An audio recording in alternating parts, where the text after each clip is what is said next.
अगर आपका भी सपना विदेश में जाकर काम करने और एक शानदार करियर बनाने का है, तो आपके लिए एक बहुत ही बेहतरीन खबर आई है। जापान सरकार भारतीय ग्रेजुएट्स के लिए एक ऐसा शानदार मौका लेकर आई है, जिसके जरिए आप जापान में रहकर काम कर सकते हैं। जी हाँ, हम बात कर रहे हैं मशहूर जेट यानी कि Japan exchange and teaching programme की।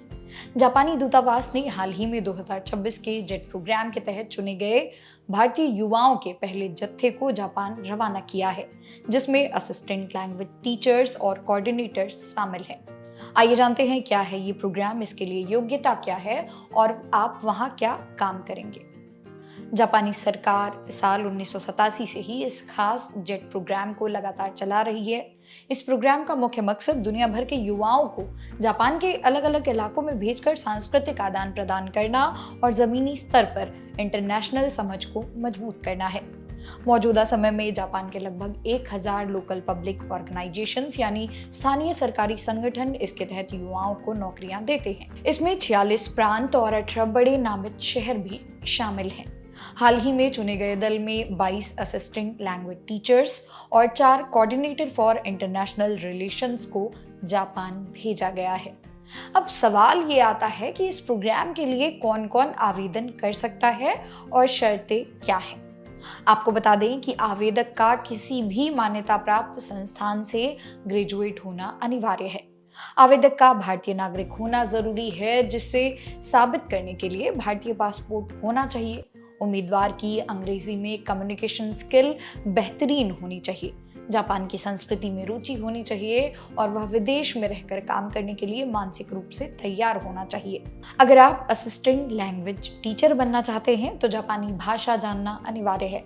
हालांकि जापान आने पर प्राथमिकता मिल सकती है, लेकिन अगर आप कोऑर्डिनेटर फॉर इंटरनेशनल रिलेशंस के पद के लिए आवेदन कर रहे हैं तो आपको अच्छी जापानी आनी चाहिए, जो आमतौर पर जापानी लैंग्वेज प्रोफिशिएंसी टेस्ट यानी JLPT के लेवल N2 के बराबर होनी चाहिए। अब सबसे जरूरी बात, वहां पहुंचकर काम क्या करना होगा। आपके काम की रूपरेखा मुख्य रूप से 2 प्रमुख पदों पर आधारित होती है। पहला, असिस्टेंट लैंग्वेज टीचर्स।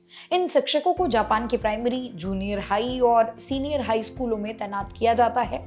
यहाँ वे जापानी शिक्षकों के साथ मिलकर स्टूडेंट्स की अंग्रेजी सुधारने में मदद करते हैं और साथ ही भारतीय संस्कृति व परंपराओं से भी जापानी छात्रों को रूबरू कराते हैं। दूसरा है कोऑर्डिनेटर फॉर इंटरनेशनल रिलेशंस।